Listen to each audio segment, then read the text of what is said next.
lo nuestro, ¿no? Lo nuestro. Lo nuestro. Eso. Bueno, pues bienvenidos al Club de Lectura. Vamos a hablar, bueno, creo, ¿no? Que vamos a hablar de hábitos atómicos, ¿no, Fernando? ¿Un poco o no? Vamos a hablar un poquito de hábitos atómicos, sí. Un poquito. Ahí en mitad de la presentación, sí. Vale. Bueno, lo primero de todo, vamos a hacer en principio 2 bloques muy rápidos. Tampoco queremos aburriros mucho debido a que, como podéis ver, tampoco es que seamos, en este caso yo no soy muy ducho desde un punto de vista gráfico, ¿no? Para las presentaciones. Siempre me echan una mano y bueno, pues tampoco queremos cansaros mucho. Entonces, vamos a hablar un poquito antes de empezar a hablar de hábitos atómicos, de un por decirlo así. Luego hablaremos de hábitos atómicos y Fernando rematará con un post, ¿no? Podemos decir que esa es la estructura. Entonces, si quieres, Fernando, empezamos ya. Bueno, lo que yo creo que más destaca el libro, pero de lo que yo creo que debemos hablar antes de todo es del cambio, ¿vale? El cambio, al final, bueno, pues es algo relativo, pero lo que tenéis que tener en cuenta es que hay una ecuación que sobre todo, si queremos dar pie al cambio, al crecimiento personal, incluso al cambio y al crecimiento dentro de las organizaciones, hay que dejar de usar una ecuación que es la que más se suele aplicar muchas veces para conseguir el corto plazo, porque esto va de largo plazo, igual que Fernando con las criptos, esto va de largo plazo, ¿no? Y es la ecuación hacemos para tener y según lo que haga y tenga, pues yo soy. Y realmente eso es una consecuencia, tú no eres tus consecuencias, ¿no? Tú realmente eres la siguiente ecuación. Es ser para hacer y para tener, ¿no? Al final es lo principal y con el trabajo a largo plazo que os hemos dicho y en definitiva a nivel tanto personal, profesional, familiar, esa es la ecuación que tenemos que tener siempre en cuenta, ¿no? Y con la que vamos a crecer en todos los sentidos, ¿no? Entonces, ¿qué podemos cambiar? Bueno, podemos cambiar tantas cosas, podemos cambiar las conductas, los comportamientos, por supuesto los hábitos, las creencias limitantes, los comportamientos emocionales, los pensamientos, que realmente son pensamientos, los patrones de conducta, los patrones de opinión, las mentalidades. Podemos cambiar lo que nos dé la gana, siempre y cuando tengamos claro la ecuación anterior de ser para hacer para tener. Y también teniendo en cuenta, por favor, Fernando, pasa, que hay 2 tipos de cambio, ¿vale? El deseado positivo, que tiene 6 fases, y el sobrevenido, que tiene 5 fases. Aquí en el sobrevenido, en el cual también nos vale todo el tema de los hábitos, etcétera, ¿no? Se suele, sobre todo a nivel organizacional y muchas veces a nivel de recursos humanos, se suele comparar, mejor con lo que es las 5 fases del duelo de Kubler-Ross, que era una enfermera dedicada a los cuidados terminales, pero que en definitiva esa fase de duelo es una fase de pérdida y cuando vienes un cambio sobrevenido, pues tienes esas digámoslo así, esas fases impepinables, bueno, pues que siempre se pasa por ellas, ¿no? En el primer momento, bueno, pues te encuentras, por decirlo de una manera, con ese cambio, ¿vale? Con ese momento complicado. Luego la negación, lo niegas, pasas a la fase emocional, que puede ser ira, enfado, tristeza, principalmente ira, ¿vale? Luego negocias con quien tengas que negociar, contigo mismo, con las personas que tengas que negociar ese cambio, y viene la caída, ¿no? Viene esa depresión donde te cuesta mucho, ¿no?, dar ese paso del cambio y finalmente pues puede venir el subidón o puede venir realmente pues la caída definitiva con la aceptación o con el rechazo al cambio y con la continuación de la depresión, ¿no? Pero bueno, lo más normal es que consigas llegar a esa fase de aceptación sin un tiempo determinado Y no sé si os recuerdo un poco, yo le preguntaría aquí a Che, a un proceso, ¿no?, de que puede sufrir los diferentes tipos de inversores, ¿no? Esos altos y bajos, ¿no?, que si hacemos la comparación, bueno, pues, yo creo que puede resultar interesante. El cambio deseado, también denominado positivo, tiene 6 fases. Estas 6 fases es una primera fase de precontemplación, que es donde más se produce la resistencia al cambio y donde yo creo que podemos hacer mucho hincapié aquí. En todas las fases podemos hacer hincapié en los hábitos, pero sobre todo nos puede ayudar mucho lo que nos va a contar Fernando más adelante, ¿no? Porque aquí es donde se produce la resistencia más grande a lo que denominamos salir de la zona de confort, ¿no? Entonces, luego viene esa contemplación del cambio que nosotros queremos dar. Es decir, yo, por ejemplo, bueno, pues, adelgazar, o yo qué sé, o hacer deporte todos los días, ¿no? Pues eso requiere un cambio de conducta, de hábitos, una serie de cosas, ¿no?, donde contemplamos y hay una fase de preparación donde establecemos el plan de acción, empezamos a escribir las cosas, a pensar las cosas que nosotros queremos hacer. La fase de acción y de mantenimiento, donde Fernando nos va a ilustrar, creo que de una manera maravillosa. Y luego viene una fase que no siempre se da, que es la recaída. Todos hemos recaído, es decir, los hábitos atómicos son atómicos, los cambios pueden mantenerse en el tiempo, pero hay gente que deja de fumar y a los años vuelve, etcétera. Las recaídas, ¿no?, siempre se producen. Por favor, Fernando. Bueno, entonces, cuando el cambio hablamos de un cambio en primera persona, ese ciclo de cambio, bueno, pues es un proceso donde ahí están yo soy Flick, yo soy Flack, Fernando y yo, como si fuéramos un reloj, donde se produce todo este proceso dentro de las fases que os he dicho. Estamos hablando siempre del cambio positivo, o del cambio, por decirlo así, aceptado, aunque estas fases también se producen muchas veces en el cambio no deseado, ¿no?, principalmente a nivel estructural o a nivel organizacional, ¿no? Entonces, siempre no sabemos, estamos desorientados, dónde estoy, qué es lo que quiero. Bueno, todas estas cosas que tan de moda ha puesto el mundo del coaching, el mundo del crecimiento y desarrollo personal, que mucha gente solo se queda con la parte superficial, pero no profundiza como queremos hacerlo nosotros, ¿no?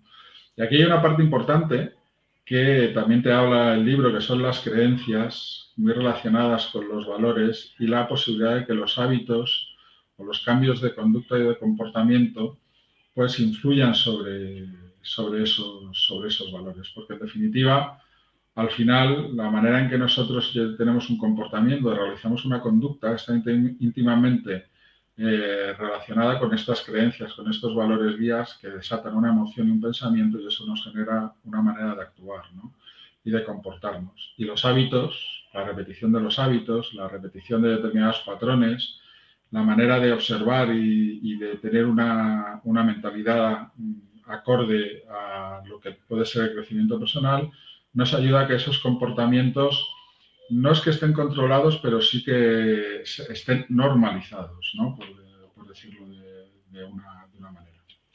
Por favor, Fernando, que voy rápido para no cansar mucho.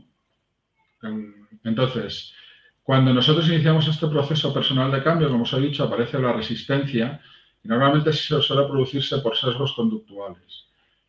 No puedo, no sé o no quiero, ¿no? Entonces, si no quieres, pues el cambio obviamente solo puede producirse si es sobrevenido, porque aunque no quieras, pues tienes que adaptarte al cambio. La fase de adaptación es fundamental, ¿no? Y entonces, en este momento, cuando se produce esta resistencia al cambio, es interesante hablar de las mentalidades que nosotros tenemos, porque el cerebro funciona, pues tenemos lo que es el sistema cognitivo y el sistema reactivo, ¿no? Entonces, ahí influyen mucho nuestras mentalidades y creo que es muy importante aplicar a la hora de intentar establecer patrones de conducta, hábitos o que nos lleven a un desarrollo del máximo potencial propio, hablar de lo que se llama mentalidad de crecimiento, conocida como la mentalidad del éxito, desarrollada por Carol Dweck, que está íntimamente relacionada con los hábitos, porque todos te hablan de una u otra manera de entrenar, ¿no?, de entrenar y de repetir, ¿no? por favor, vamos a poner ese ladrillo que voy a ir muy rápido, ¿vale? Simplemente es que la mentalidad de crecimiento se enfrenta a la mentalidad fija. Todos vosotros, nosotros, Fernando, Che, todos tenemos estas dos mentalidades en la cabeza. Lo que pasa es que hay una más dominante en determinados asuntos y otra menos dominante. Cuando yo digo, yo es que soy así, bueno, pues es mi mentalidad fija, ¿no? La que habla, porque realmente eres así porque quieres, pero puedes ser de otra manera, ¿no? Y eso está demostrado de manera empírica. Salvo que sea patológico, ¿no? Bueno, hombre, si es patológico, para eso tienes que tratarte, obviamente. Sí, si es patológico... Es que hablábamos de mi TOC hace un rato. Pero ¿quién te lo ha diagnosticado? Si no te lo ha diagnosticado nadie, es que no es patológico. Sí. Pues ya está. Entonces, la pregunta es, ¿para qué te lo autodiagnosticas? A lo mejor es que es una manera de agarrarte a algo, ¿no? Pero bueno, lo que quiero decir es que cuando tú tienes un reto, sabes que tienes que cambiar, que tienes que cambiar una conducta, que tienes que cambiar una manera de hacer las cosas, una manera de invertir, porque te dejas llevar por el FOMO y sales fatal, lo que sea, necesitas un cambio en tu vida y dices, joder, tío, necesito cambiar, ¿no? Pues muchas veces la mentalidad fija dice, bueno, Jesucito en mi vida que me quede como estoy, evito todo tipo de retos, ¿no? Y ni siquiera me planteo, bueno, pues ni siquiera me planteo esforzarme. ¿Por qué? Porque mi miedo al fracaso es absoluto. El mayor problema que tiene la implantación de hábitos, de cambios de conducta, de conductas, digámoslo así, disruptivas y que te hagan salir de la zona de confort, no es el hecho de que no quieras, de que no puedas, es el miedo atroz al fracaso, ¿vale? Entonces, queremos evitar el fracaso. Es ese miedo a equivocarnos y el miedo, al final, ¿cómo se vence? Voy a hacer una frase muy bonita. El miedo se vence, porque el miedo, decir, yo no tengo miedo, el miedo lo que hay que hacer es evitarlo, no, perdón. El miedo siempre está ahí, hay que saber gestionarlo. La gestión del miedo es fundamental. ¿Y cómo puedes aprender a gestionar el miedo? Persiguiendo sueños. Persiguiendo sueños es la única manera de que tu parte emocional pueda hacer y combatir al miedo, ¿no? Y sí, esto... al final siempre hay un momento donde tienes que dar un salto de fe, ¿no? Donde realmente tú puedes estar asustado a la hora de, yo qué sé, comprar una acción por primera vez, a la hora de decidirte por comprar una casa, a la hora de montar un negocio. Al final no hay el 100% de probabilidades. Entonces, desde mi punto de vista, normalmente eso es, o en mi caso, yo eso lo gestiono llevándolo a que eso fuera un sistema. Imaginemos que no se trata de montar una empresa, sino que mi trabajo fuera montar empresas. ¿Vale? Que lo es, de hecho, ¿vale? Entonces, ¿de qué trataría ese trabajo? Ese trabajo trataría de intentar que la mayoría de las empresas o que más de la mitad de las empresas funcionaran, simplificando, o que al menos las que funcionan bien ganaran más dinero que el que pierden las que van mal. Entonces, en ese caso, abrir una empresa no es nada, no deja de ser un proceso burocrático y tal. O si no es comprar una casa, sino tu trabajo es comprar casas, pues algunas te saldrán bien y algunas te saldrán mal. A mí, en general, el enfoque de tirar la silla para atrás de ese modo me encaja muy bien. Es que básicamente, al final, está demostrado que se aprende a través de la emoción. Entonces, el fracaso que está generado normalmente, relacionado normalmente con el miedo, esa emoción, pues lo que te hace cuando tú fracasas invirtiendo en una acción, probablemente tengas miedo a hacer una inversión del mismo estilo, con lo cual siempre se oyen frases, esto no es para mí, cómo la cagué, son los sesgos conductuales que antes hablábamos, ¿no? Y entonces, realmente, la gente que a lo mejor se equivoca a la hora de hacer una tesis de inversión, por ejemplo, deben desear aprender a mejorar sus tesis. ¿Por qué? Porque se cometen errores, todos hemos cometido errores. Anda que no hemos vaciado cuentas nosotros, Fernando, haciendo... Mogollón. Y de hecho, la tesis primera siempre va a ser mala. Tu primer tiro a canasta siempre va a ser malo. Tu primera empresa se va a ir a tomar por culo. Pero es que, por definición, pero es que no puedes llegar a tu empresa buena sin pasar por las malas. Es que es imposible. Y de hecho, el libro de Hábitos Atómicos te lo recalca clarísimamente. Claro, y además ahí, por ejemplo, decía Winston Churchill que realmente quien consigue el éxito es el más persistente en el fracaso, y tenía razón. Entonces, es básicamente ese mensaje también de hábitos atómicos. Pero bueno, para ir más rápido, al final, cuando tú te encuentras un obstáculo, hay gente que dice, esto no es para mí, y el miedo hace que se rinda y realmente no quieren persistir en el esfuerzo, porque ya lo hablaremos, que en Hábitos Atómicos lo dicen también, el esfuerzo tiene un límite. La fuerza de voluntad está sobrevalorada, no existe como tal. Es así, tú puedes, o el autocontrol, es una cosa que es demostrado empíricamente que ¡ay, qué fuerza de voluntad tengo para no comerme un donut! Pero a lo mejor en 3 semanas me como 5. ¿Por qué? Porque te cansa, el sistema de recompensa se ve afectado. Entonces hay que pensar una estrategia, como dice Fernando, ¿no? Y entonces, a su vez, todo esto, dijo, joder, si fracaso y si no hago una buena inversión y si a la gente le digo que he perdido dinero, bueno, pues no veo que a lo mejor alguien que me pueda hacer una crítica constructiva sea bueno para mí, sino la veo como un ataque. Y esa mentalidad fija hace que, bueno, me vuelva arisco incluso y busque ese sesgo de confirmación en decir, no, si ya decía yo que invertir en estas acciones y lo que tú me digas, pues me da igual, ¿no? Es un poco la retroalimentación que existe. De hecho, en cuanto a la retroalimentación, pues prefieren no tener en cuenta el éxito de los demás. De hecho, les sienta hasta mal. Los que tienen una mentalidad fija, por decirlo de alguna manera, muy persistente, les sienta mal que no es lo que se llama envidia sana, que todos lo podemos sentir, sino que es que se cabrea. Es decir, joder, qué bien le ha salido la tesis de inversión. Digo, joder, pues yo quiero que pierda hasta las zapatillas. Pues hijo mío, es que ¿qué vamos a hacer? Es mejor que aprendas, ¿no?, de este tipo de cosas y que el éxito te puede servir de motivación para ir hacia arriba, ¿no? Y al final, en momentos dados te puede salir bien una tesis de inversión, los resultados pueden ser buenos, pero no vas a desarrollar todo tu potencial como inversor, ni como empresario, ni como deportista, sino que simplemente pues vas a salir del atolladero. Pero si tú tienes la otra parte, donde te preparas para las dificultades, donde aceptas el fracaso, donde te dedicas al proceso, ¿verdad, Fernando? No al resultado. El proceso es lo fundamental. Donde eso te hace controlar tu destino, sí. Puedes controlar tu destino si quieres. Es lo que Alex Rovira llama creadores de buena suerte. Cada uno lo llama como quiere, ¿no? Siempre y cuando tengas las metas claras, tengas la capacidad de ver las cosas desde diferentes perspectivas, no siempre con la misma. Sí, yo voy a hablar bastante de eso. O sea que... Claro, porque tienes un tío que te dice que este tío es un cenizo. Dice, ¿por qué? Porque no te dice ni una sola cosa buena, siempre lo ve todo fatal.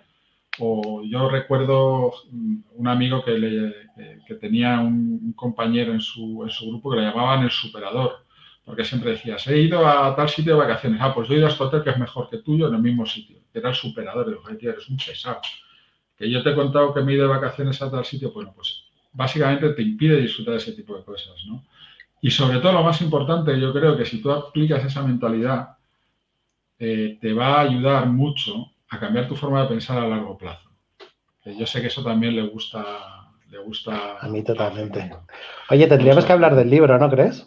Venga, vamos a ello. Vamos a ello. Todo esto lo hemos puesto para hablar de hábitos atómicos. No voy a entrar en qué es un hábito, que es una rutina de conducta que se practica, bla, bla, bla. Quien quiera, bueno, pues lo puede ver, está definido, que es un átomo, obviamente, y que es un hábito atómico. Bueno, pues es aquello que te hace explosionar siempre y cuando, bueno, pues lleve detrás un trabajo, por decirlo así, persistente, ¿no? Entonces, puede parecer que no, pero sí, te sirve, ¿no? Es un poco la curva en los deportes de alto rendimiento, de la curva de esfuerzo, resultado, rendimiento. En pretemporada metes una carga de trabajo brutal que parece que no haces absolutamente nada, cada vez que haces un partido, haces el deporte que sea en pretemporada, parece que te mueves como Robocop. Pero llega un momento determinado que en diciembre vuelas sobre el campo, sobre la pista, y eso no es de un día para otro, obviamente, ¿no? Entonces, está todo inventado en ese sentido. Por favor, Fernando. Vale, perdonad un poquito esta diapositiva, se nos ha ido, pero bueno, lo que queremos decir es que los hábitos atómicos, ¿en qué insisten James Clear en este libro? Pues que lo que os hemos dicho antes, que podemos ser la mejor versión de nosotros mismos, siempre y cuando nos centremos en el proceso por encima del resultado, ¿vale? Un concepto que nos interesa mucho como amantes de la inversión es el tema del interés compuesto, ¿no? Entonces, los hábitos son el interés compuesto a la mejora personal. Los japoneses lo llaman kaizen, ¿no? al igual que la búsqueda de propósito, por ejemplo, que lo haremos luego, lo llaman Ikigai. Pero fijaros que el tema del proceso por delante, en lo nuestro es vital, ¿vale? En lo nuestro, que es inversión, ¿no? En inversión, básicamente, es vital. Es decir, nos van a llegar millones de personas diciéndonos, este es mi resultado, y te van a enseñar curvas de equity. Te van a decir, he ganado no sé cuántos, tal. Pero a mí eso no me dice nada. A mí lo que me dice, o incluso, fíjate, en la época donde estaba más metido en tema de trading algorítmico, ¿no? Pasaba muchísimo eso, ¿no? Digamos que el argumentario de ventas era la curva de equity, ¿no? Y dice, pero no, enséñame el algoritmo, enséñame cómo lo has hecho, enséñame qué riesgo has corrido para generar esa curva de equity, porque es muy sencillo, con no vender... Con no vender nunca pierdes, ¿vale? ¿Sabes? Pero es que eso no es el tipo de inversión que quiero y desde luego el coste de oportunidad no aparece en tu curva, ¿no? Entonces, en lo nuestro el tema del proceso es esencial, tanto como que el resultado es casi irrelevante. En mi caso, desde luego, cuando vas a largo plazo, el resultado es casi irrelevante. Pero ¿sabéis por qué es irrelevante? Porque el resultado es una consecuencia. Es una consecuencia del proceso. Entonces, yo, por ejemplo, si yo creo que mi hijo le digo todos los días, oye, léete un libro. El objetivo es que se dé un libro o que se convierta en lector. Yo creo que es que se convierta en lector, ¿no? Ese es el objetivo realmente. Por eso hay que cambiar muchas veces la mentalidad. Lo importante no es el objetivo, sino el proceso para conseguirlo. Yo siempre pongo un ejemplo que he utilizado muchas veces en coaching deportivo. Y es, si yo soy un jugador de baloncesto y tengo como objetivo meter 25 puntos, ¿hasta qué punto depende de mí meter 25 puntos por partido? Bueno, depende en parte. Hay un proceso previo, porque en ese objetivo, que es objetivo de resultado, ¿vale? Influye que me pasen el balón, que no me lesione, que no haga faltas, que resulta que tenga un buen día, que tenga confianza. Influyen tantos factores externos que si me centro en el resultado, en el objetivo, probablemente no lo consiga. Pero, ¿qué puedo hacer para llegar a eso? Pues proponerme obtener un 50% de efectividad en el tiro de campo. Y eso ya sí depende de mí, seleccionando el tiro, trabajando y hablando con mis compañeros, con lo cual me centro en el proceso. Y la consecuencia... Es cultivar tu suerte, ¿no? Exactamente, cultivar tu suerte, exactamente. Entonces, de esa manera, si yo me centro en el proceso, la consecuencia directa van a ser los puntos, ¿no? Al final, todo se repite, en inversión, en deporte de alto rendimiento, etcétera. El proceso, disfruta del camino. En coaching se dice disfruta del camino. Tu objetivo, bueno, pues estar ahí, siempre estar ahí. Pero si no disfrutas del camino, pues complicado, ¿no? Pasemos a ver, Fernando. Perdona, vuelvo para atrás. Quería hablar un poco de esta, que es la meseta del potencial oculto, que nos habla James Clear, que es básicamente es básicamente lo que os he dicho yo de esfuerzo, resultado, rendimiento, ¿no? Que llega un momento determinado que nuestro trabajo parece que sí, pero parece que no, que es lo que quiero, pero que no llego. Pero resulta que todo eso lo que nos va a hacer en un momento determinado es, pues como el mundo del uranio. Hemos aguantado hemos holdeado ahí a tope. O GME. O GME, estamos en la meseta de potencial oculto de GME y de pronto, ¡boom! Digo, ¿y esto cómo ha sido? Pues una buena tesis, confianza, tal. Un poco factor suerte también. Quien mira solo el resultado es, qué suerte que estabas en GME, ¿eh? No, pero hay muchas cosas de eso, ¿eh? Qué suerte que estabas en GME, ¿no? Y tú te mirabas y dices, pero bueno, y cuando bajaba un 50% y aguantábamos ahí como, bueno, pues esto es lo que... Entonces, esa meseta de potencial oculto existe en todos los sectores. En tu trabajo, en la inversión, en el deporte, siempre va a estar ahí. Siempre va a estar ahí. Pasamos. Bueno, siguiendo con hábitos atómicos, hablamos que las capas del cambio de conducta. Tienes que tener en cuenta que para que tú cambies de conducta, que cambies de hábitos, etcétera, como hemos dicho, tienes que tener claro que los resultados es lo que obtienes, los procesos es lo que haces y tu identidad son las creencias. Ya hemos hablado de esto antes. Pero básicamente, si tenemos en cuenta la pirámide de los niveles neurológicos, tenemos la parte consciente y la parte inconsciente. La parte consciente está formada principalmente por los comportamientos que dependen directamente, pues muchas veces, de los valores, de las emociones y de nuestros pensamientos, y el ambiente. Si os acordáis, Jane Clear habla de la importancia de crear el ambiente adecuado para la generación de hábitos, ¿no? Y el ambiente no solo es individual, sino también grupal. Por eso, oye, si todos somos locos, entre todos los locos, seguro que podemos sacar buenas tesis de inversión, ¿no? Y eso, dentro de lo que es el mundo de la neuroeducación, que Che seguro que sabe mucho más que yo, y de lo que viene a ser la mentalidad de crecimiento, se llama contexto de cooperación, que es lo fundamental, una de las partes fundamentales que tienen que tener todos los equipos de alto rendimiento. Así que lo sepáis, los locos somos el boceto de un gran equipo de alto rendimiento. Porque cumplimos con todas estas cosas, ¿no? Si cambiamos de hábito, te vas de hábito, de conducta, de comportamiento. Si te damos una perspectiva diferente de cómo vemos las cosas. Si al final nuestro propósito que está arriba, por eso pongo el ser, hacer para tener, nuestra visión y nuestra misión depende de todo lo que nosotros hagamos en esa pirámide de niveles neurológicos, ¿vale? Influyen directamente tanto en nuestra percepción sobre nosotros mismos, lo que se llama la confianza que nosotros podemos tener, el autoconcepto, que es el gran olvidado, es decir, cómo nos hablamos a nosotros mismos. Cuando hacemos una mala inversión, soy mierda, vaya mierda, que de todo no sé nada. Pues no, pues simplemente cambia la frase. En vez de decir vaya mierda de tío, no sé nada, dice, joder, pues no he estudiado lo suficiente, voy a conseguir estudiar más y no tienes ni idea de inversión, te dice un tío, y le tienes que decir todavía. O mejor todavía, sí. Es decir, cuando una inversión te falla, analizas cómo has hecho el proceso y decir, pues la tesis, el proceso lo hice bien. Lo que pasa es que por lo que sea ha llegado el gobierno chino y no sé qué, y ya está. Y entonces tienes que estar contento por haber seguido tu proceso. Es importantísimo, claro, entonces, eso, el resultado no es tan importante. De hecho, claro, no es nada importante. No es importante porque hay dos cosas claras que hay que tener en cuenta, que es el poder del y todavía, perdón, el poder del... lo contrario también es válido. Es decir, cuando tú tienes una ganancia fuerte, pero has entrado compulsivamente, has comprado por un rumor o porque alguien te ha dicho, compra uranio, pues no puedes estar contento por eso. Dices, tienes que asumir que has tenido suerte. Eso no es sostenible. Hay que pensar, porque no es un proceso sostenible, invertir en base a rumores o recomendaciones. Exactamente, porque al final hay una cosa que se llama el poder del todavía, es decir, tú puedes invertir en uranio por rumor, porque copias, por ejemplo, y la puedes fastidiar y puedes pensar, no lo vuelvo a hacer, esto es terrible, decir, bueno, pues he invertido de esta manera porque todavía no tenía los conocimientos suficientes, pero los voy a tener, el poder del todavía. O el poder de las expectativas. Si yo tengo unas expectativas porque invierto en uranio, porque manda un chivatazo de ganar y de pegar el quilombo y conseguir muchísimo dinero, sin tener en cuenta y sin haber estudiado la tesis, las expectativas tuyas te pueden generar una frustración brutal. Y esa frustración te pueden llevar incluso a no volver a invertir, ¿no?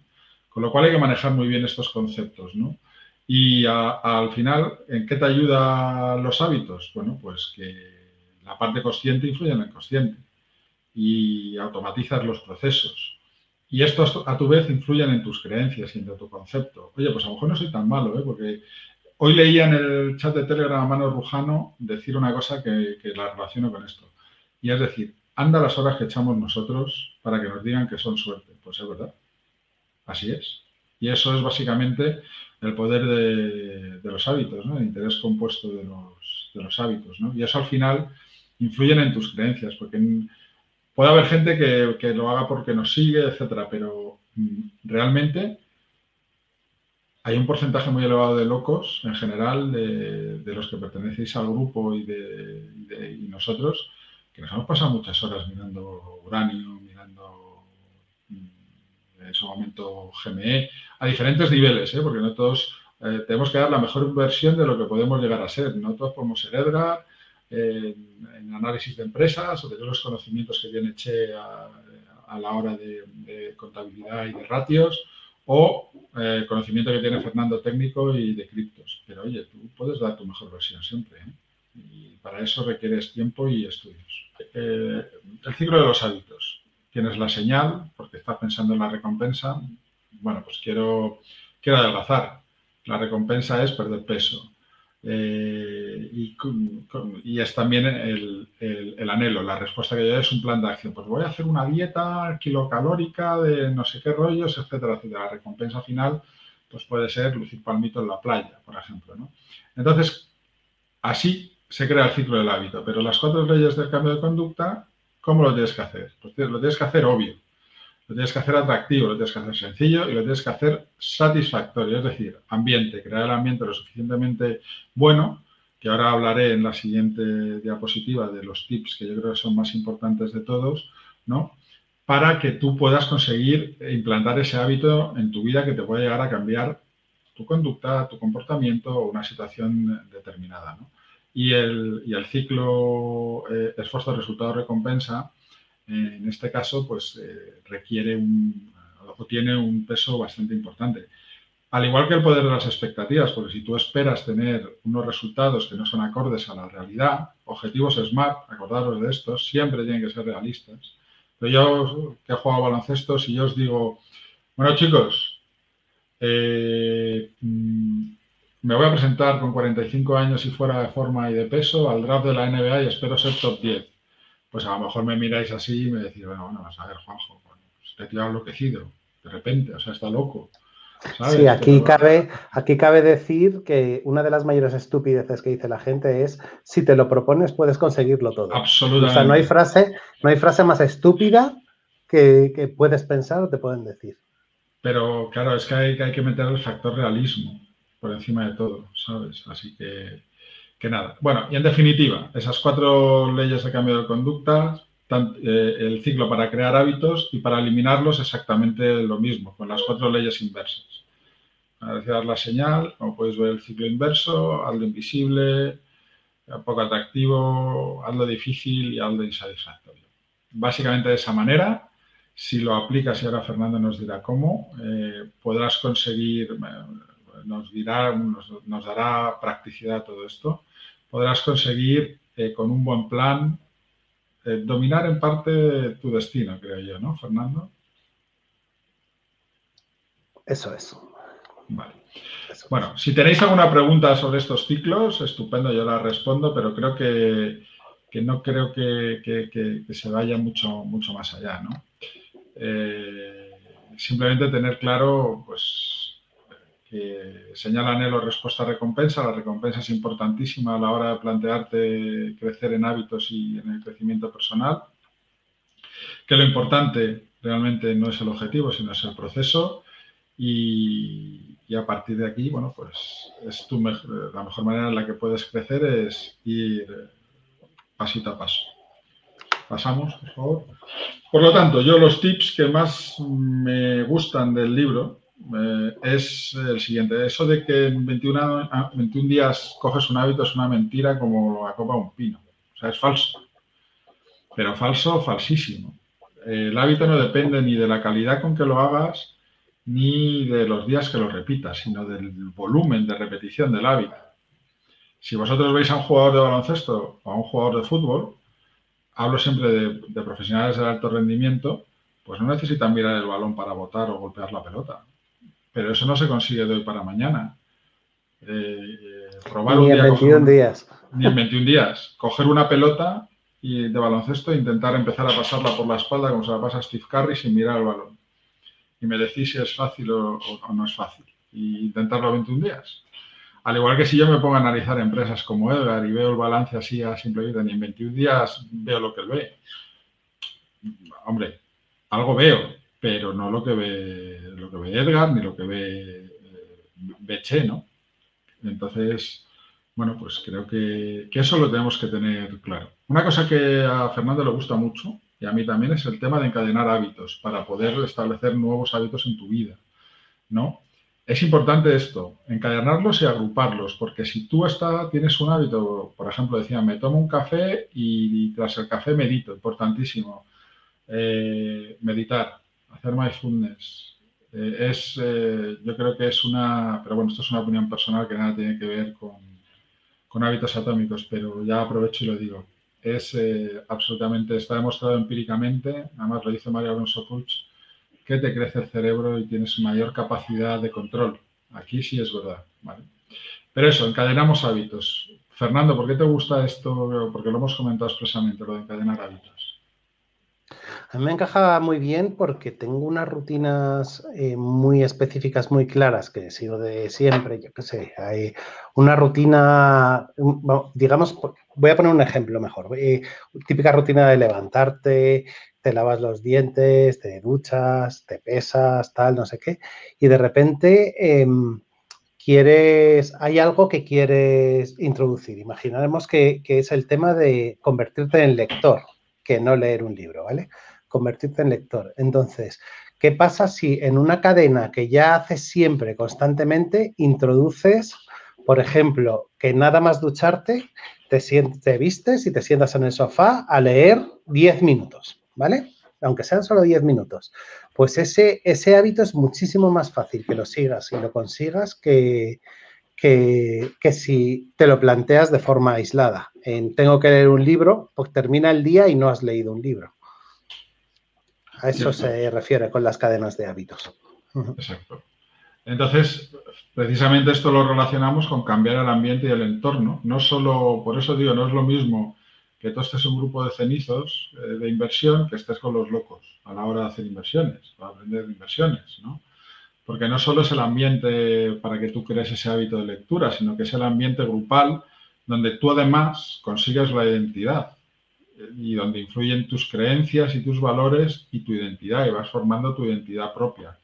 Somos animales sociales y nuestra identidad es la individual y la social. Y sin las dos no somos como somos. Para llegar a ser, como os he dicho antes al principio, necesitamos esa identidad tanto individual como grupal, ¿no? Entonces, también, aquí vuelvo a repetir, la fuerza de voluntad está sobrevalorada. No sé si desprestigiarla más, pero como lo he sufrido en mis carnes tantos años y me ha decepcionado tanto, quizás es mucha inquina la que la tengo, ¿no? Pero es así. Y el autocontrol no es efectivo. El control sí, y aprender a gestionar sí, pero el autocontrol funciona hasta cierto punto, ¿no? Por eso es muy importante etiquetar, pointing and calling, como dice James Clear en de algunos hecho, James Clear tiene un momento glorioso en el libro. Al final cada uno pues destaca, pues le llegan los libros de forma distinta. A mí me encanta cuando dice, relacionado con la fuerza de voluntad, que tú cuando ves a Michael Jordan o cuando ves bueno, en general a gigantes del deporte, a Michael Phelps o gigantes de lo que sea, realmente no es que tengan una motivación todos los días. Hay muchos días que dicen, joder, me apetece una mierda irme al gimnasio, levantar pesas, luego tirar y luego no sé qué, no sé cuántos tal. Ellos lo que son maestros, y eso es una constante en toda la gente que destaca, son maestros en gestionar el aburrimiento. Eso Totalmente. Es clave y nunca lo había visto yo desde ese punto de vista y es la realidad, claro. Es el hecho de, no me apetece nada, pero lo hago de todas formas. De hecho, es más, si habéis visto El último baile, el documental de Michael Jordan, hay varias veces que te dice que él se viene a definir él mismo de otras personas como un gurú, precisamente por su capacidad para estar en el aquí y en el ahora. Y eso gestiona mucho, se denota que gestiona muy bien el hecho de no aburrirse, porque en un momento determinado estaba George Karl cenando, no me saludó, eso me sirvió de motivación para machacarle en el partido siguiente, se buscaba sus propias motivaciones, ¿no? Me miró mal y tal, incluso se inventaba cosas que no habían pasado para que el aburrimiento no le pudiese decir, tengo que ser el mejor y demostrar que este tío, si me ha metido 40 puntos, que puede ser discutible o no, pero eso es lo que yo creo que se refería a él. Espérate que estoy leyendo como la frase de Jordan, de he fallado no sé cuántos tiros en mi carrera, correcto, es verdad. Es decir, pero no solo eso, sino que Jordan decía una cosa, para que veáis el tema de los hábitos, que si tú todos los días tiras 1000 tiros y los tiras mal, te convertirás en el mejor tirador de los peores tiros. Pero si que tiras 1000 tiros y los tiras técnicamente bien, te convertirás en el mejor tirador de todos los tiradores. Con lo cual, ¿eso qué significa? Que ya que vas a hacer algo, ¿sabes? Establece un hábito de manera correcta, ¿vale? Y sobre todo, bueno, pues que no es cuestión de fuerza de voluntad. Dice, voy a hacer 10 tiros perfectos. ¿Por qué? Porque tengo mucha fuerza de voluntad. No, sino que es la repetición, el proceso, lo que te da al final el hecho de poder realizar eso, ¿no? Para Además, superar eso, plantea el libro precisamente la regla de los 2 minutos, que es lo que planteas aquí, que me parece súper interesante también. Sí, Que sí, es, bueno. Sí, bueno, tira. Sí, no, básicamente la rueda de los 2 minutos, por algo hay que empezar. Si me aburro, soy vago y tal, pues empieza por 2 minutos. Empieza por 2 minutos de hacer lo que sea. Haz 2 minutos seguidas abdominales. Haz 2 minutos de bote por detrás de la espalda. Haz 2 minutos seguidos de tiro, pero todos los días, sin fallar uno. Claro. Porque la repetición es la gran victoria. Y a lo mejor te encuentras un día... El hábito es leer una página del libro. O el Correcto. hábito es tirar un tiro. Ese es el hábito. Luego, si quieres tirar más, tira. Pero si solo tiras uno, márcatelo como día conseguido. Y no solo eso, sino que... Me encanta eso, porque eso es lo que también es muy fácil dominar el aburrimiento, que es lo que planteaba antes, utilizando esa regla, la verdad. Y lo que la gente no se da cuenta es que cuando tú haces ese cambio de perspectiva, por eso hablábamos antes de cambio de mentalidad, de qué perspectiva, de poder tener esa capacidad de ver, como dice JCM Twitch, que te habla de una frase de Michael Jordan, aquí en el chat, realmente lo importante es tener en cuenta que, como hemos dicho antes, que para llegar muchas veces al objetivo tienes que haber fracasado muchas veces, tienes que haber fallado muchos tiros. Tienes que haberte dado cuenta de que te has hecho el tiro ganador y no lo has conseguido porque lo has fallado. Pero para eso, ¿vale? No te lo puedes tomar como un fracaso, sino como unas veces se gana y otras se aprende. Y yo voy a aprender mucho. Y eso es lo que hacen estos super genios, que al final, ¿qué es lo que tienen? Un superpoder. Si tú estableces la regla de los 2 minutos y eres capaz de mantenerla en el tiempo, y, por ejemplo, Fernando, como hemos dicho antes, lo importante no es centrarse en el resultado, sino en el proceso. Pásame a la siguiente diapositiva, por favor. Como digo aquí, al final tú tienes un propósito vital, que puede ser X, ser feliz, por ejemplo. Para ello tienes que cumplir una serie de metas. Para cumplir esas metas te tienes que marcar una serie de objetivos. Y todo eso está basado, que es, por decirlo así, tu visión y tu misión, tiene que estar basado en una serie de sistemas y de estrategias que nos hablará ahora Fernando. Pero lo más importante de todo es que si tú vas cumpliendo los objetivos a través de ese sistema, esos objetivos que puedes ponerte objetivos semanales, te hacen cumplir metas mensuales y luego tu propósito que quieres adelgazar en X tiempo, si tú te fijas en el camino y consigues eso como consecuencia, llegas al propósito, pues joder, es que tienes un superpoder que no lo vas a soltar nunca. Es absolutamente poderoso para el propósito que te propongas. Vale, para pues eso, yo en mi charla voy a hablar del algoritmo garantizado que te lleva a obtener ese superpoder. Exactamente. Pues entonces, aquí acabo un poco como este esta especie de explicación de hábitos atómicos de lo que creemos que es más interesante para dejar paso a Fernando y que nos explique cómo desarrollar un superpoder. Vale, pues Juanjo nos ha presentado lo que sería hábitos atómicos y un poco el el proceso de las personas para llegar desde el ser hasta el tener o desde el tener al ser. Y hemos visto el concepto de los hábitos como herramienta clave, pero, a ver, para mí los hábitos son ladrillos básicos, ¿vale? Son ladrillos básicos sobre los que construir nuestro crecimiento. Básicos, bueno, la propia palabra atómicos, ¿no? Es, para mí, unidad mínima de solidez, ¿vale? Pero realmente el libro no te da las respuestas, te da las bases, ¿vale? El concepto de hábitos tiene carencias. ¿Y por dónde voy? En realidad habéis visto que es un tema muy sólido, pero nosotros vivimos en una sociedad donde estamos hablando que recibimos entre 6.000 y 10.000 impactos de conocimiento, o sea, de información, de marketing al día, ¿vale? Estamos hablando de que el 95%, y si no más, depende de en qué trabajes, es información basura, ¿no? Entonces, los hábitos no te proporcionan unas formas de eliminar todo eso, no te proporciona, un hábito no te proporciona la capacidad y seguridad, ¿no?, para cambiar de rumbo en tu vida y mandar a la mierda a tu jefe. Tú puedes decidirlo, puedes tener un calentón o lo que sea, pero tener la seguridad de que es el momento de cambiar no te lo proporciona un hábito. Necesitas estructuras mayores, ¿no? Tú tienes una serie de compromisos, pues no te proporcionan los hábitos la capacidad de renegociar plazos, ¿no? O de decidir si te puedes comprometer a algo, ¿no? O sea, yo, por ejemplo, poder comprometerme con locos, pues es algo que me ha sido muy fácil, ¿no?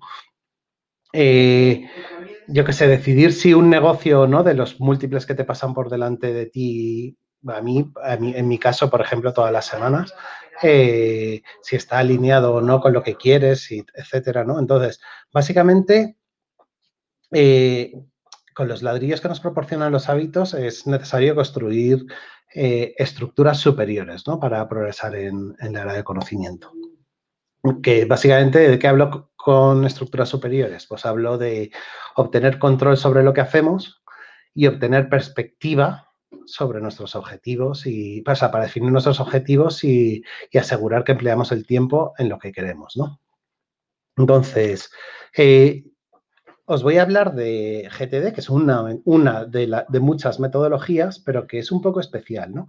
Porque al final David Allen, que es el que creó esta metodología, era un ingeniero, es de hecho un ingeniero del conocimiento y no estoy seguro, pero o sea, tiene al menos alma informática, ¿no? Muy, muy orientado a la algorítmica y analizó toda la información desde un punto de vista muy amplio, ¿no? Entonces, al final construyó un sistema de organización basado en hábitos, ¿vale? Basado totalmente en hábitos, lo vais a ver, que para lograr control y perspectiva tal cual hemos visto a nivel vital, ¿vale? Es decir, aquí no estamos hablando de trabajo, separar vida laboral, separar vida personal, ni nada. Si vierais cómo me organizo yo lo tengo todo mezclado, ¿vale? ¿Qué es lo importante? Lo importante es que GTD, siendo una metodología de organización compleja, científicamente se puede demostrar que es el sistema más sencillo posible, ¿vale? Cualquier simplificación de GTD, y hay muchas que podemos estudiar o libros que podemos leer, Stephen Covey, etcétera, por ejemplo, que es uno de los más seguidos, ¿no? El cuadrante importancia-urgencia, etcétera. Bueno, todos esos son sistemas que al final patinan, ¿vale? Terminan patinando porque no terminan de gestionar una parte de la realidad. Entonces, antes Juanjo, en una transferencia anterior, que es esta, ¿vale?, nos ha hablado de cómo tener un propósito, tener unas metas, tener unos objetivos, tener un sistema, estrategias, etcétera, ¿vale? En general, nosotros cuando pensamos en objetivos, pensamos normalmente en, venga, me tengo que organizar, tengo estrés, y pensamos siempre en, voy a pensar en qué es lo que quiero y a partir de ahí, veo los proyectos, etcétera. Pero eso es un pensamiento top-down y nos sale muy natural pensar en lo más general y bajar a lo más particular. Pero David Allen, una cosa revolucionaria que hace es plantear su metodología con un planteamiento down-top, que es qué es lo que hago y a partir de ahí crecer, ¿vale? Hasta cuál es mi misión en la vida. Y es muy, muy, muy interesante porque el concepto de hacer el análisis down-top permite que todo este proceso sea algorítmico y realmente sea un sistema que te garantiza el superpoder que hemos hablado antes. Y a mí me parece brutal. ¿Vale? Entonces voy a pasar muy por encima porque la idea era hablar del libro y esto es un poco un extra de por encima del libro, ¿no? Voy a hablar primero de la parte de control, que es la que quizás se ha hecho más famosa, ¿no?, dentro de la metodología, y luego voy a hablar un poco por encima de la parte de perspectiva, ¿vale? En la parte de control, básicamente, es un proceso de 5 fases. La primera fase consiste en capturar. ¿De qué se trata? Pues todos esos inputs que te llegan, bajarlos a tu libreta, a tu bandeja de entrada en general, ¿vale? Y ya está, de forma compulsiva, sin pensar. Que te llega un paquete de Amazon, lo tiras a tu bandeja de entrada de paquetes, o sea, de cosas, ¿vale? Que te llega un mail, pues lo tienes en el inbox. Que te llega un recordatorio de alguien, tú dices, pues mira, te lo apuntas en donde sea al final, pero sin pensar. Tú tienes tu zona donde capturas entradas, ¿vale? Él lo llama staff, ¿vale? Cosas, staff, yo creo que staff puede ser la palabra más menos concreta del mundo. Pues precisamente eso es lo importante, ¿vale? Y esa fase es constante, ¿vale? Es constante. Tú siempre tienes que tener métodos de capturar entradas. Tú la capturas y te olvidas. Y lo bueno es que hay gente que solamente, de hecho, no solo eso, sino que hay coaches que directamente ganan mucho dinero consiguiendo eliminar el estrés de las personas enseñándoles esta fase, que es básicamente quitar al cerebro de la responsabilidad de tener que recordar las cosas, ¿vale? El cerebro, al final, es una máquina increíblemente buena de procesar, ¿vale? Y eso lo tenemos claro. Pero es una máquina horrible para recordar cosas. Es un desastre. Fernando, ¿sí? perdona que te interrumpa. Eso tiene su explicación y realmente, aparte de que los coaches lo utilicen mucho en general porque está muy extendido ese tratamiento del estrés, el cerebro funciona así por dos razones. La primera porque existen dos sistemas, el sistema emocional y el sistema cognitivo. Y el que domina es el sistema normalmente emocional. El sistema cognitivo es muy vago, con lo cual no le interesa recordar. ¿Vale? Entonces, hay dos cosas en las que pensamos que el cerebro es muy bueno y es pésimo, ¿vale? Que es, como almacén de información, es lo peor, ¿vale? Y también es malísimo con la multitarea. Muy malo, ¿vale? Es decir, nosotros pensamos, esto lo hago mientras me pienso en la presentación, mientras chateo con no sé quién y no sé cuántos, ¿vale? Eso, básicamente, estás perdiendo el tiempo, o estás perdiendo mucho más tiempo que si hicieras una actividad después de otra, ¿vale? Bien, bueno, volvemos. El tema de capturar decía que es una fase esencial. Hay una segunda fase que es procesar, ¿vale? Y habréis visto, bueno, quien esté preocupado por esto, el algoritmo que plantea David Allen en la fase de procesar, ¿vale? Yo personalmente ejecuto este algoritmo 2 veces al día, ¿vale? ¿De qué se trata? Se trata de que te coges tus bandejas de entrada y preguntas, ¿qué es esto? A ver qué añado H. ¿Qué es esto? ¿Puedo hacer algo con ello? Entonces, ¿puedo hacer algo con ello? Si no puedes hacer nada con ello, o bien va a la papelera, o bien lo pospones y ya lo pensarás, o bien lo archivas. Y si sí puedo hacer algo con ello, perdón, ¿qué es lo que hacemos? Piensas, ¿y qué es lo que habría que hacer con ello? Pues si hay que hacer varias cosas, lo conviertes en proyecto. Si lo puedes resolver en 2 minutos, lo haces. Esta es una segunda regla de los 2 minutos, que los 2 minutos debe ser algo clave en productividad. Si la próxima acción no depende de ti, la delegas, o si la tengo que hacer ahora, no, pues la pospongo. ¿Vale? Y la pospongo. Si tiene fecha clara, va al calendario y si no, la pospongo a cuando pueda, ¿vale? Entonces, hemos pasado por exactamente todas las posibilidades que tenemos de clasificar una entrada en este mundo, ¿vale? Entonces, podemos poner ejemplos. Yo qué sé, por ejemplo, hoy he tenido una reunión de padres del cole de mi hija, ¿no? Entonces, yo cuando en su momento, pues, me llega el mail que dice, oye, reunión con los padres del colegio el día 10 de octubre, no sé cuántos, ¿vale? O cuando sea. ¿Qué es esto? ¿Puedo hacer algo con ello? Sí, claro. ¿Requiere múltiples pasos? No. ¿Lo puedo hacer ahora? No. ¿Lo puedo hacer otro? No. Lo pospongo. ¿Pero lo pospongo cuando quiera? No. Pues va al calendario, ¿vale? Otro ejemplo, por ejemplo, de repente vas andando y se te rompe la pata de la mesa. Se te ha roto la pata de la mesa. ¿Qué es esto? ¿Puedo hacer algo? Pues sí, ¿vale? ¿Cuál es la aproximación? Supongamos que lo que hay que hacer con la pata de la mesa es ir al Leroy Merlin, comprar una madera y comprar pegamento, arreglar la mesa, dejarla secar y luego volverla a poner en el salón, ¿vale?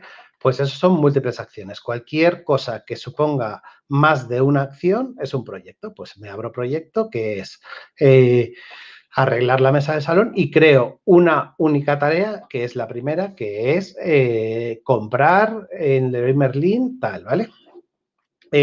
Más ejemplos, yo que sé, te llega spam al correo. ¿Qué es esto? ¿Puedo hacer algo con ello? No. ¿Lo necesito en el futuro? Tal, tal. Pues no, pues esto lo borro, ¿vale?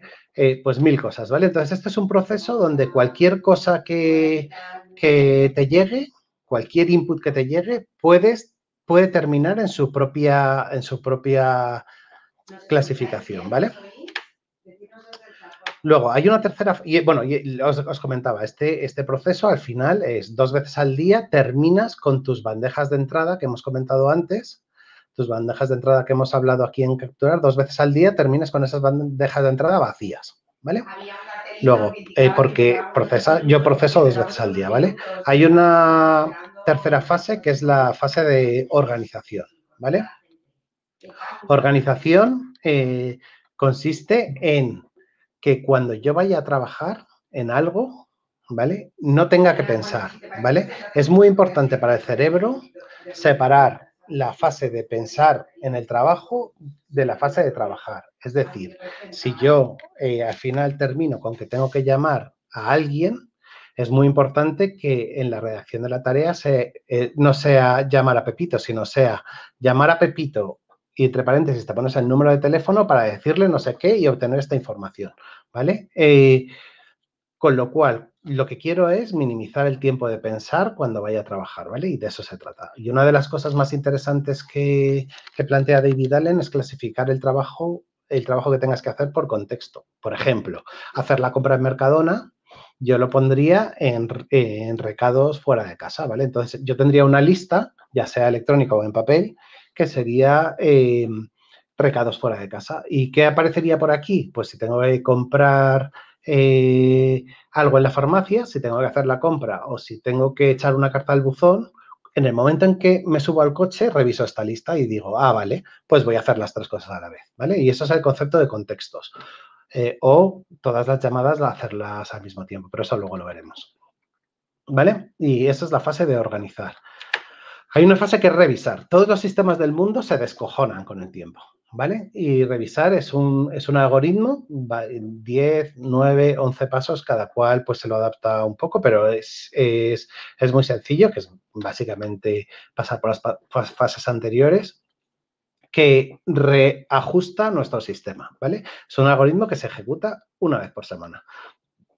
Y luego, por último, es decir, hasta ahora, en estas 4 fases, no hemos hecho nada. Es decir, estamos aquí sin sacar absolutamente nada productivo. Lo único que hemos hecho ha sido planificar.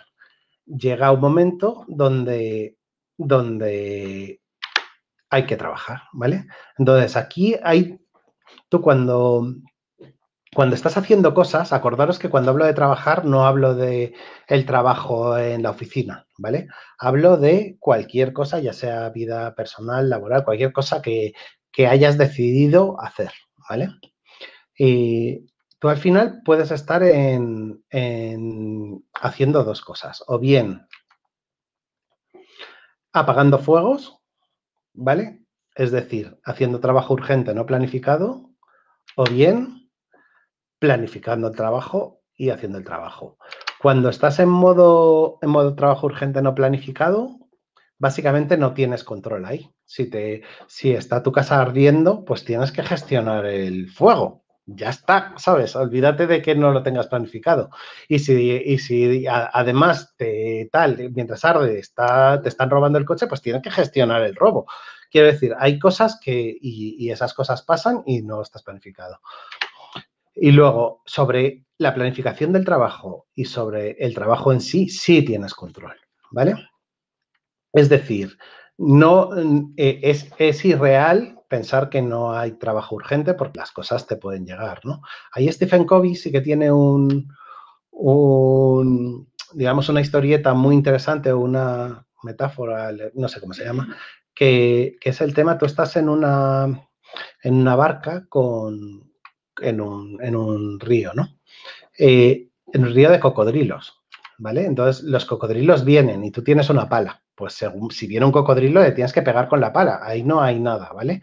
Pero hay ciertos momentos, ¿no? Donde el cocodrilo, donde no llegan cocodrilos, ¿no? Entonces, digamos, la gente que no es excepcional en esos momentos descansa. La gente que sí es excepcional utiliza la pala para intentar construir barricadas, para que en el futuro los cocodrilos no puedan llegar, ¿no? O intentar limitar la llegada de cocodrilos, de forma que cada vez reduces en la medida de lo posible el trabajo el trabajo urgente no planificado y maximizas la planificación y el trabajo en sí. Alligator. Ha pegado una subida en bolsa que de flipar. Es una señal. Eso es. Entonces, básicamente tú, cuando estás trabajando en sí o estás planificando, que es todo esto de aquí arriba, o estás haciendo trabajo, ¿vale? No, y hacer trabajo, pues es lo que os he comentado antes.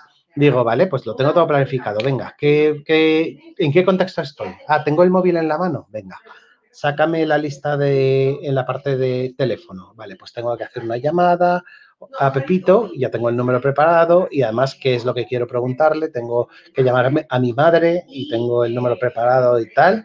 Es decir, hago todas las llamadas de golpe, hago todos los recados de golpe, hago todas las revisiones yo qué sé, de tesis de inversión de golpe, ¿vale? Todo eso hace que el cerebro no tenga que hacer cambios de contexto, lo cual no hemos profundizado, pero algo Juanjo estoy seguro de que os dirá que los cambios de contexto son carísimos, ¿no? Para el cerebro. A ver, simplemente para perder la atención se necesitan entre 1 y 5 segundos y para recuperar el contexto de la concentración 20 minutos. Pues ahí está, ¿vale? Entonces, todo esto está basado en esas observaciones, ¿no? Al final, interesa agrupar el trabajo en contextos y hacer todo el trabajo similar seguido, ¿no? Ya estoy terminando. Esta es la parte de control, ¿vale? Que plantea GTD. Y todo lo que habéis visto son rutinas. La rutina de capturar, la rutina de capturar, que esa es constante. La rutina de procesar, que esa yo la ejecuto un par de veces al día, ¿vale? La rutina de organizar, en la práctica, muchas veces está enlazada, o sea, se hace 2 veces al día con cada input que llega. La rutina de revisar, que se hace 1 vez por semana, y la rutina de hacer, que se hace básicamente constantemente, ¿vale? En hacer yo utilizo una técnica que se llama Pomodoro, ¿vale? Que me permite enfocarme 25 minutos muy, muy, muy concentrado en las cosas que tengo que hacer y descansar 5 minutos, ¿vale? Vas 25, 5, 25, 5 y tal, ¿vale? De forma simplificada. Pero también por mi tipo de trabajo, ¿no? Que requiere mucho cerebro. Vale, hemos hablado de la parte de control. Con esto controlas tu vida y con esto expulsas lo que no te vale y gestionas lo que te vale, ¿vale? A partir de aquí, tu estrés desaparece. Luego, el siguiente paso en la metodología de David Allen, lo he resumido en una única transparencia, ¿vale? Aquí hemos visto la parte de control y sobre esto construimos la perspectiva. Es decir, en base a lo que hacemos... ¿Sí, Juanjo? Sí, no, que quería decir que al final el tema de perspectiva, como podéis ver ahí, al final hemos hablado cuando hemos hablado de hábitos atómicos de lo mismo. De misión, visión, objetivos, áreas de responsabilidad. Al final todo va dirigido a lo mismo y es la perspectiva. Eso es, ¿vale? Entonces, espérate, estoy oyendo a alguien. Sí, es que está Pilar aquí. Vale, está mi mujer pues charlando, lo siento por nada, el no ruido te preocupes. Es que tenía también una videoconferencia. Vale, entonces, no, para acabar, simplemente que el cambio de perspectiva, que cuando tú tengas una perspectiva determinada sobre un sistema de control, bueno, pues al final tú siempre lo puedes ver de otra manera, tenerlo en cuenta. Siempre eso, la perspectiva es fundamental. Vale, al final David Allen en GTD te proporciona una metodología también a partir de ahí para ganar perspectiva en todo lo que haces, ¿vale? Ejemplos. Voy a poner ejemplos, digamos, de ejemplos míos directamente, ¿no? Ahora mismo, ¿qué áreas de responsabilidad tengo yo ahora mismo? Las áreas de responsabilidad, digamos que es una especie de proyectos de alto nivel, ¿vale?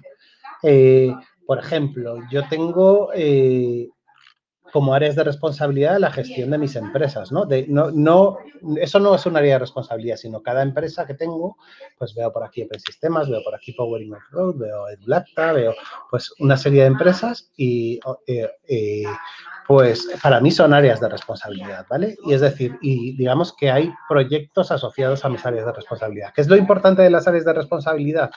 A mí me parece mágico lo siguiente, cualquier cosa, cualquier proyecto, cualquier propuesta que te llega que no está relacionado con tus áreas de responsabilidad, lo tienes que hacerle una cobra, ¿vale?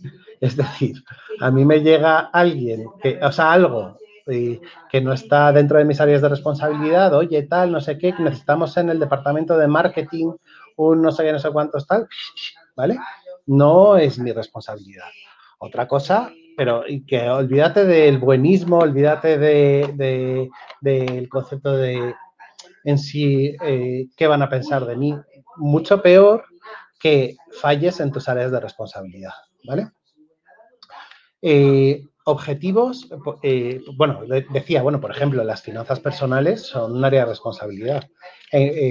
Mi familia en sí, la formación de mis hijas, la seguridad, la música, por ejemplo, hablando, porque no todo es, pues, por ejemplo, la música para mí es algo esencial en mi vida, ¿no? La guitarra y en general la música.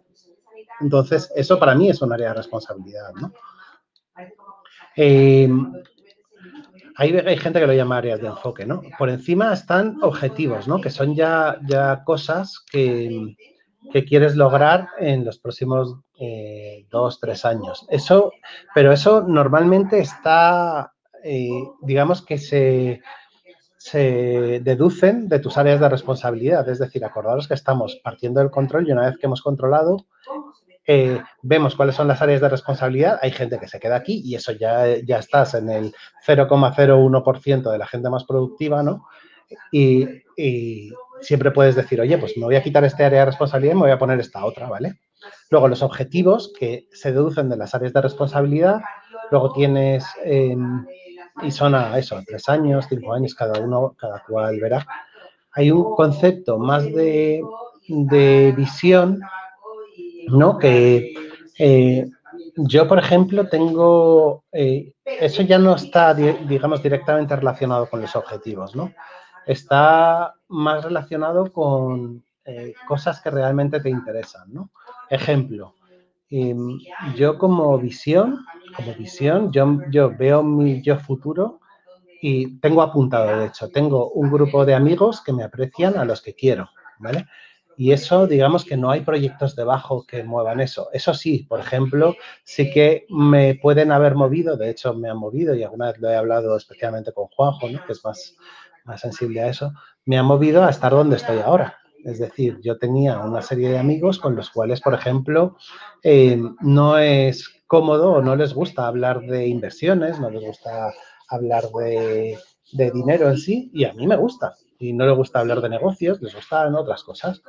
Y yo ahora, pues me siento mucho más cómodo, pues joder, me junté con los locos, tal, pues estoy mucho mejor. Y eso parte de una visión que yo tenía, en la cual yo tenía amigos que me pues digamos que me entendían y que apreciaban, ¿no? Las cosas que yo aprecio, y yo apreciaba las cosas que ellos aprecian, ¿no? Tengo una visión, ¿no? Que tiene que ver con dentro de 10 años quiero mirar atrás y haber estado aprendiendo cosas nuevas constantemente, ¿no? Bueno, pues eso es la parte de visión. Es que nos estamos alejando tanto de hábitos atómicos, pero bueno, creo que es interesante, ¿no? Y luego la parte de misión o propósito ya lleva a cosas casi que se puede reducir en una frase, ¿no? Yo en mi caso, yo, bueno, propósito ¿qué es? ¿Existo para qué? ¿Para qué existo, no? Y eso vuelve a ser una consecuencia de la visión, ¿no? Sí, perdona, Juanjo. Sí, que básicamente es el propósito se define con la pregunta ¿para qué? El objetivo se define con la pregunta ¿por qué? Vale, entonces yo no tengo aquí secretos, a ver, déjame que lea mi objetivo, no, os lo leo, mi propósito en la vida, ¿no? Yo tengo apuntado ya desde hace muchísimos años, ¿no? Yo la parte de visión, por ejemplo, la parte de visión la tengo definida y yo trabajo mucho con mapas mentales, los locos lo saben, ¿no? Y la parte propósito, básicamente, es una frase en mayúsculas, ¿no? Y es, existo para ayudar a mi mujer a ser feliz, para apoyar, enseñar y guiar a mis hijas, para construir riqueza permanente, clave lo de permanente, para ayudar a mis amigos, para crecer personalmente y para transmitir mi filosofía de vida, también clave, ¿vale? Y esa parte la tengo un poco coja, pero con charlas como las de hoy, pues soy capaz de transmitir mi filosofía de vida. Entonces, si esta frase en sí es la que casi motiva todo, ¿vale? Entonces, bueno, ahí al final a esto llega y he llegado, casi os diría, de forma algorítmica, basado en el sistema que plantea esta metodología, aunque hay muchas metodologías muy buenas que te llevan al mismo sitio, ¿no? Entonces, quería plantear unas conclusiones finales muy, muy rápidas, ¿no? Básicamente, o dominas la parte esencial, que son los ladrillos que he comentado antes, o todo esto no se puede construir, ¿no? Es una habilidad, dominar los hábitos es una habilidad esencial. Y el libro a mí me ha encantado, ¿vale? El libro me ha encantado porque aun cuando yo dominaba por necesidad la parte de hábitos, sí que falló muchísimo, ¿no? De hecho, en la parte de aburrimiento, por ejemplo, me cuesta mucho mantenerlos, ¿no? A largo plazo. También comentar que eso ya es un añadido, ¿no?, que hemos puesto en esta charla, que es que los hábitos son insuficientes para lograr el control y la perspectiva que necesitamos. Y necesitamos, pues, esos sistemas un poco más complejos para complementar nuestro cerebro, que en realidad lo tenemos muy mitificado, pero en sí el cerebro no es especialmente bueno. Está muy bien para vivir pues defendiéndote de los bichos de la jungla hace miles de años, pero para enfrentarse a la sociedad actual es muy, muy, muy, muy ineficiente, ¿no? GTD, pues el sistema más completo, más sencillo posible, se puede simplificar, pero ya vas a cojear y eso te va a generar estrés, ¿vale? Y bueno, pues a mí personalmente y a muchos millones de personas, ¿no?, proporciona perspectiva para hacer lo que realmente quieres hacer a largo plazo. Y nada, la verdad es que yo hasta aquí lo que quería plantear. ¿Qué planteas, Juanjo? ¿Alguna conclusión tú también? Estás en silencio. Sí. Pues sí, quería plantear lo siguiente. Al final, lo que hay que tener en cuenta es que en todos estos sistemas, en todo el tema de hábitos, sistemas de productividad que nosotros queremos plantear, es muy importante, vuelvo a repetir, la perspectiva. ¿Y por qué? Porque nuestra vida al final está llena de propósitos, de objetivos, de metas, pero quizá lo que todo el mundo te dice siempre es que yo quiero ser más feliz. Cuando te dicen eso, yo lo primero que siempre les pregunto es, dice, ¿y para qué? ¿Para qué quieres ser más feliz? Básicamente, esa perspectiva es fundamental. O yo quiero ganar más dinero. Y digo, bueno, ¿para qué quieres ganar más dinero? Cuando en sesiones de coaching me lo preguntan, creo que es muy, muy importante llegar a más allá. Hemos hablado del plano consciente, del plano inconsciente. Lo consciente influye en lo inconsciente y lo inconsciente influye en lo consciente. Con lo cual, este sistema que habla Fernando, si lo juntamos con los hábitos, es lo que al final te va a dar ese superpoder de poder controlar tu destino. Pero con respecto a tu propósito, no nos olvidemos que si yo ya tengo un superpoder, pues puede ser volar o puede ser que lanzar rayos por los ojos, pero que quedan otras muchas cosas, ¿vale? Entonces, tengamos claro que trabajamos con una perspectiva determinada y que ese propósito no siempre tiene que ser el único. Y bueno, esto es lo que quería decir sobre el tema, que es muy importante el fracaso que no nos pare, el miedo que lo gestionemos y, como dice Marcel Proust, aunque nada cambie, si tú cambias, todo cambia. Yo creo que eso lo podemos aplicar y creo que lo podemos conseguir. Y al igual que a Fernando, a mí el libro, que siempre lo está recomendando, me gustó muchísimo. Mucho, pero creo que, por decirlo así, es el inicio. Ahí está, exactamente, ese superpoder. Es el inicio de lo que realmente se puede llegar a desarrollar. Los hábitos son el interés compuesto del principio del camino.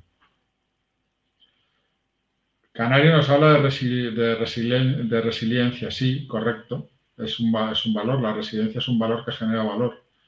Y todo equipo, toda persona tiene que tener resiliencia, empatía, integridad, coraje, una serie de cosas para que realmente funcione el contexto de cooperación y que puedas llevar a cabo este propósito y aplicar estos sistemas, porque recordemos, las creencias, si tú ahora mismo, después de que Fernando plantea todo esto, dices, esto no es para mí, habla tu mentalidad fija.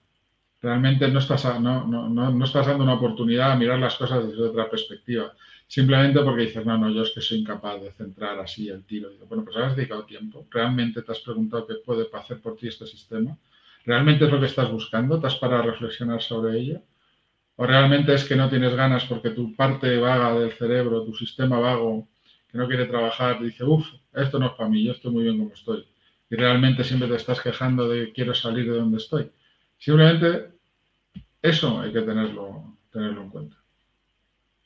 Vale, si tenéis preguntas o algo, reflexiones o lo que sea, sin problema, ¿eh? Aquí estamos, cojo yo. Sí, de cripto ya hemos hablado al principio, de eso ya no hay mucho más que contar. Y nada, y si no habéis leído el libro, leéroslo, que merece la pena. Se lee fácil, se lee bien, es muy empírico porque está basado en muchísimos ejemplos.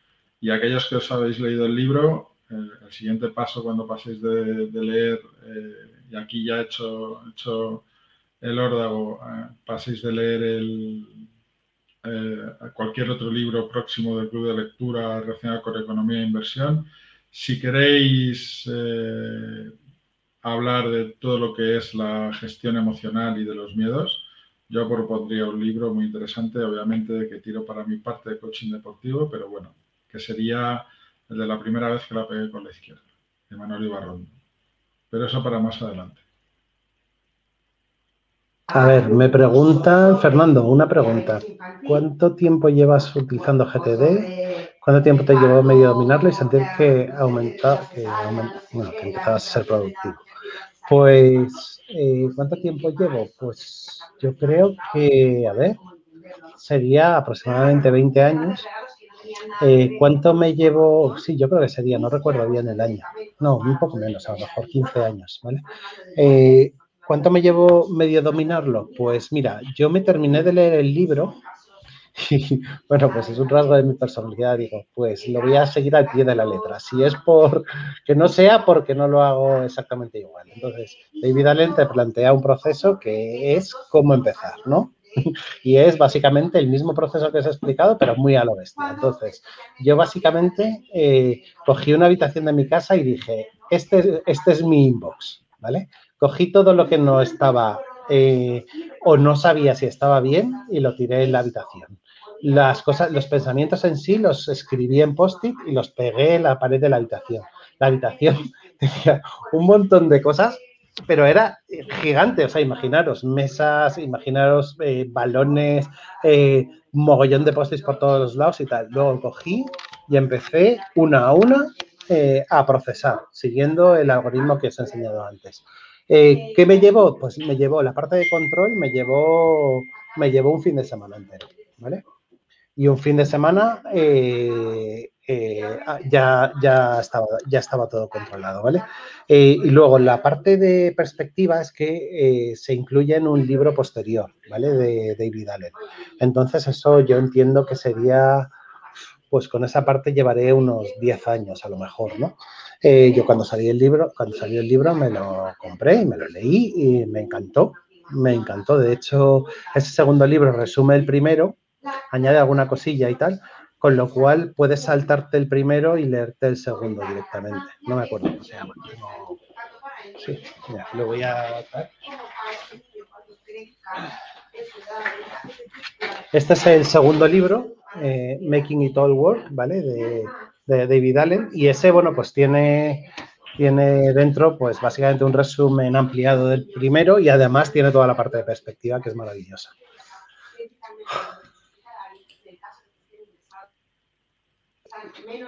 ¿Más preguntas?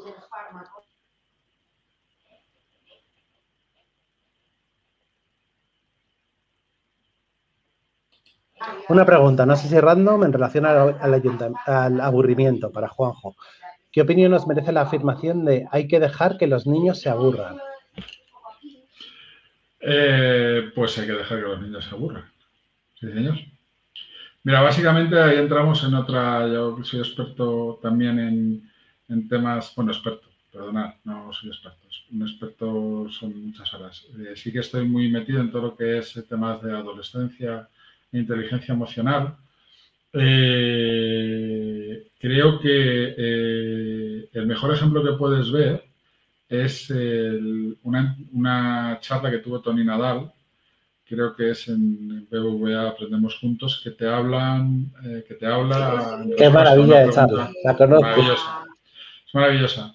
Que te habla y te preguntan, le pregunta a la entrevistadora que él qué hace en su academia de tenis, qué hace realmente, o cuál es su objetivo principal o su propósito principal.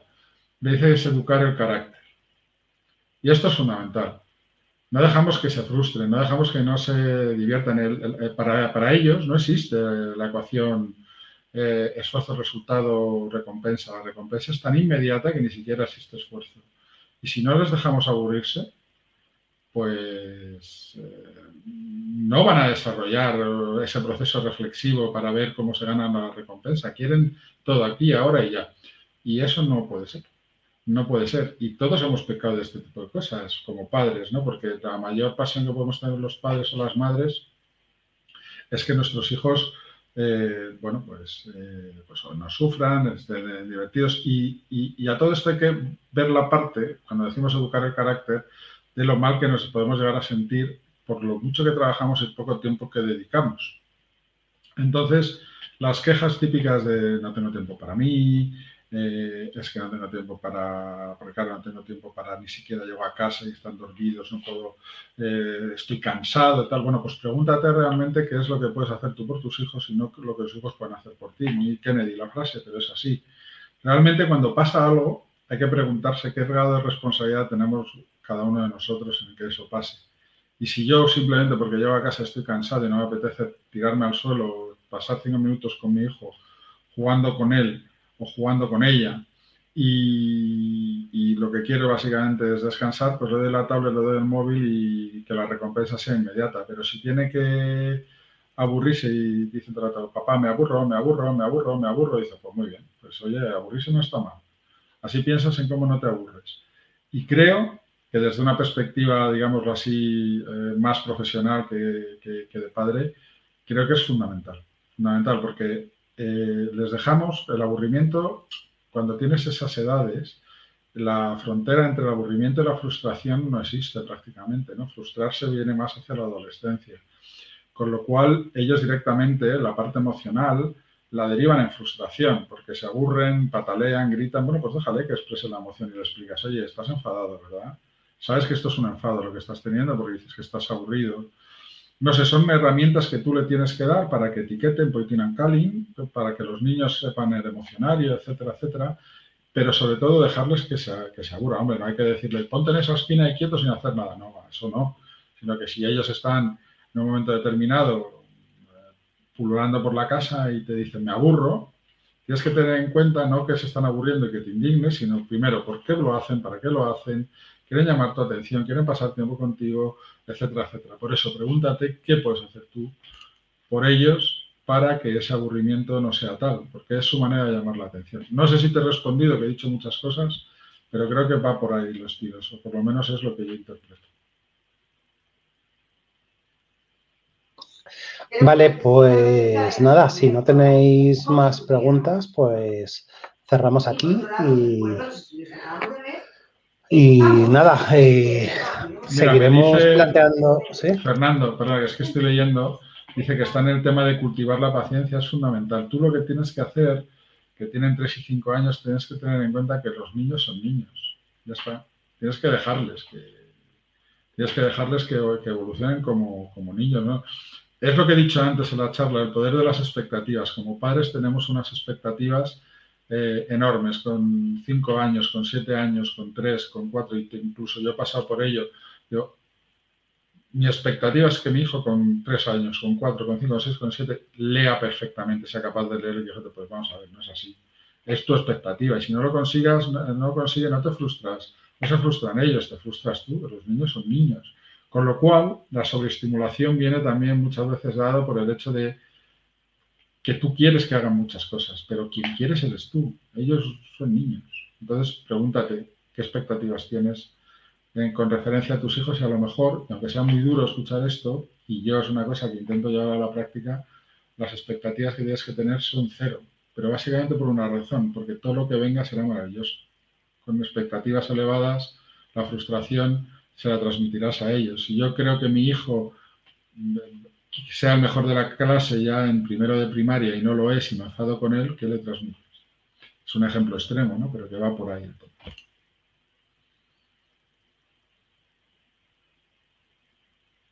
Fernando, estás muteado.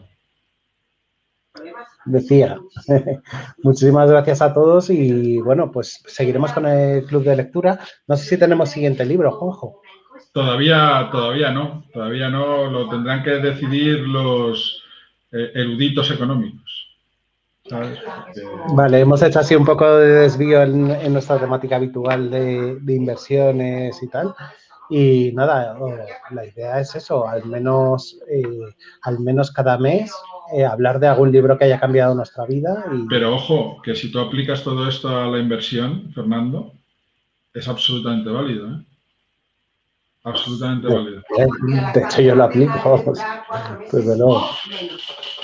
Venga, pues eso. Muchísimas gracias a todos, chicos. Y nos vemos. Venga, un abrazo.